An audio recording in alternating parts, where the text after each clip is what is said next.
കാരുണ്യ ലോട്ടറിയിൽ നിന്ന് ധനസഹായം നിർധനരായ രോഗികൾക്ക് കൊടുക്കുന്ന സ്കീം ഒരു തേൻമഴ പോലെ നൂറുകണക്കിന് പാവപ്പെട്ട രോഗികളുടെ ജീവിതത്തിൽ കുളിർമഴയേകുന്നു. 48 വർഷമായി ഞാനും എൻ്റെ ഭാര്യയും മോട്ടോർ സൈക്കിൾ അഭ്യാസ പഠനം നടത്തി ഇന്ത്യയിൽ 6 സ്റ്റേറ്റിൽ ജീവിച്ചു വന്നവരാണ്. സാമ്പത്തികമായിട്ട് എനിക്കൊന്നും ഉണ്ടാക്കാൻ സാധിച്ചിട്ടില്ല. കഴിഞ്ഞ 1 വർഷം മുൻപ് കോട്ടയത്ത് കളിച്ചുകൊണ്ടിരിക്കുമ്പോൾ എനിക്ക് പെട്ടെന്ന് ഹാർട്ട് അറ്റാക്ക് ഉണ്ടാവുകയും എന്നെ കോട്ടയം മെഡിക്കൽ കോളേജ് ഹോസ്പിറ്റലിൽ അഡ്മിറ്റ് ചെയ്യുകയും ചെയ്തു. 10 രൂപയ്ക്ക് മാർഗമില്ലാതിരുന്ന എനിക്ക് കെ എം മാണി സാറിൻ്റെ കാരുണ്യ ഫണ്ടിൽ നിന്നും അനുവദിച്ച രൂപ കൊണ്ടാണ് ഞാൻ എൻ്റെ ജീവൻ നിലനിൽക്കുന്നത്. ഒരു നേരത്തെ അരി പോലും മേടിക്കാൻ മാർഗമില്ലാതിരുന്ന എന്നെയും എൻ്റെ ഭാര്യയും സഹായിച്ചിട്ടുള്ളത് കാരുണ്യയുടെ സഹായവും ബഹുമാനപ്പെട്ട കെ എം മാണി സാറിൻ്റെ സഹായം കൊണ്ട് മാത്രമാണ്.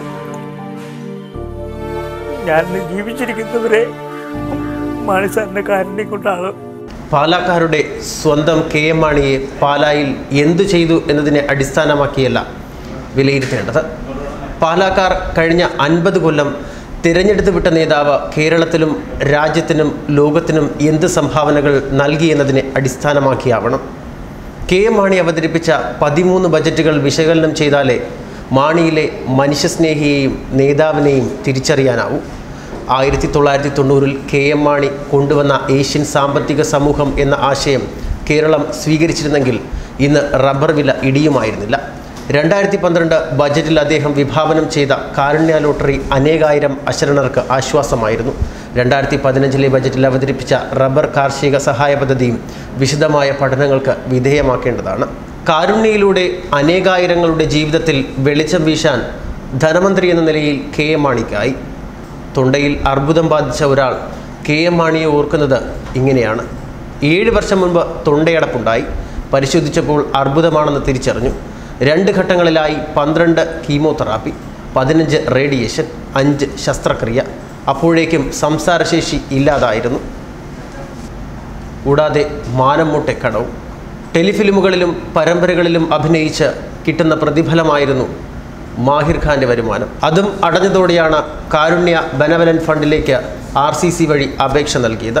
ഒരു ശുപാർശയുമില്ലാതെ പണം അനുവദിച്ച് കിട്ടി. ആ പണം കൊണ്ട് തൊണ്ടയിൽ ദ്വാരമുണ്ടാക്കി കൃത്രിമ യന്ത്രം ഘടിപ്പിച്ചു. അതിൻ്റെ സഹായത്തോടെയാണ് കഷ്ടിച്ച് സംസാരിക്കുന്നത്. ഈ മാഹിർ ഖാൻ പിന്നീട് ധനമന്ത്രിയായ കെ എം മാണിയെ കാണാനെത്തി. ജീവിതം തിരിച്ചു കിട്ടിയതിൽ നന്ദി അറിയിക്കാനായിരുന്നു അത്. ഇക്കാര്യം മറ്റുള്ളവർക്ക് പകർന്നു നൽകണം എന്നതിനായി ടെലിഫിലിം നിർമ്മിക്കണമെന്ന് അദ്ദേഹം ആഗ്രഹിച്ചു. അങ്ങനെ ധനകാര്യ വകുപ്പിൻ്റെ സഹായത്തോടെ വൈറ്റ് ഡ്രോപ്സ് എന്ന ഷോർട്ട് ഫിലിം നിർമ്മിച്ചു. അതിലെ പ്രധാന അഭിനേതാക്കളെല്ലാം മുൻപ് അർബുദം പിടിപെട്ടവരായിരുന്നു. കാരുണ്യയിലൂടെ ജീവിതം തിരിച്ചു കിട്ടിയ 1 ലക്ഷത്തിലധികം മലയാളികളിൽ ഒരാളാണ് മാഹിർ ഖാൻ. 2011-12 ബജറ്റിലൂടെ രൂപം നൽകിയ കാരുണ്യ ബെനവലന്റ് ഫണ്ടിൽ നിന്ന് 800 കോടി രൂപയുടെ ചികിത്സാ സഹായമാണ് അനുവദിച്ചത്. പ്രതിമാസം 18 മുതൽ 20 കോടി രൂപ വരെയാണ് കാരുണ്യ ബെനവലന്റ് ഫണ്ടിൽ നിന്ന് എത്തിയിരുന്നത്. അത് തികയാതെ വന്നപ്പോൾ പൊതുമേഖലാ കോർപ്പറേറ്റ് സ്ഥാപനങ്ങളുടെ CSR ഫണ്ടിൽ നിന്ന് സംഭാവന സ്വരൂപിക്കാൻ കെ എം മാണി തീരുമാനിച്ചു. കാരുണ്യയിലൂടെ ഇരട്ടി മധുരമാണ് കെ എം മാണി കേരളത്തിന് സമ്മാനിച്ചത്. അന്യസംസ്ഥാന ലോട്ടറി മാഫിയയുടെ തട്ടിപ്പിൽ വിശ്വാസ്യത നഷ്ടപ്പെട്ട സംസ്ഥാന ഭാഗ്യക്കുറി മലയാളികൾ ഇരുകൈയും നീട്ടി സ്വീകരിച്ചത് കാരുണ്യയുടെ വരവോടെയാണ്. രോഗികൾക്കായുള്ള ചികിത്സാ സഹായത്തിന് പുറമെ ആരോഗ്യവകുപ്പുമായി ചേർന്ന് 27 ജില്ലാ താലൂക്ക് ആശുപത്രികളിൽ ഡയാലിസിസ് സെൻ്ററുകൾ തുടങ്ങാൻ 315 കോടി രൂപയും കെ എം മാണി അനുവദിച്ചു. ഇടനിലക്കാരുടെ ശുപാർശയോ സഹായമോ ഇല്ലാതെ അർഹതപ്പെട്ടവർക്ക് ചികിത്സാ സഹായം ലഭ്യമാക്കുന്ന കാരുണ്യ പദ്ധതി രാഷ്ട്രീയ ഭേദമന്യേ എല്ലാവരുടെയും പ്രശംസ പിടിച്ചുപറ്റിയിരുന്നു. ഉമ്മൻചാണ്ടി സർക്കാർ അധികാരത്തിലേറുമ്പോൾ ഭാഗ്യക്കുറിയുടെ പ്രതിവർഷ വരുമാനം 557.69 കോടിയായിരുന്നു. 4 വർഷം പിന്നിട്ടപ്പോൾ അത് 5445.84 കോടിയായി വർദ്ധിച്ചു. അതാണ് കെ എം മാണിയുടെ മാജിക്. ജനങ്ങളുടെ ഹൃദയത്തിൽ തൊടുന്ന പദ്ധതികളുമായി സമൂഹ മനസാക്ഷിയുടെ സ്നേഹം കവർന്നെടുത്ത നേതാവാണ് കെ എം മാണി. ഇതിൽ കൂടുതൽ എന്ത് തെളിവാണ് കെ എം മാണിയെക്കുറിച്ച് വേണ്ടത്? ന്യൂസ് ഡെസ്ക് മലയാളി വാർത്ത.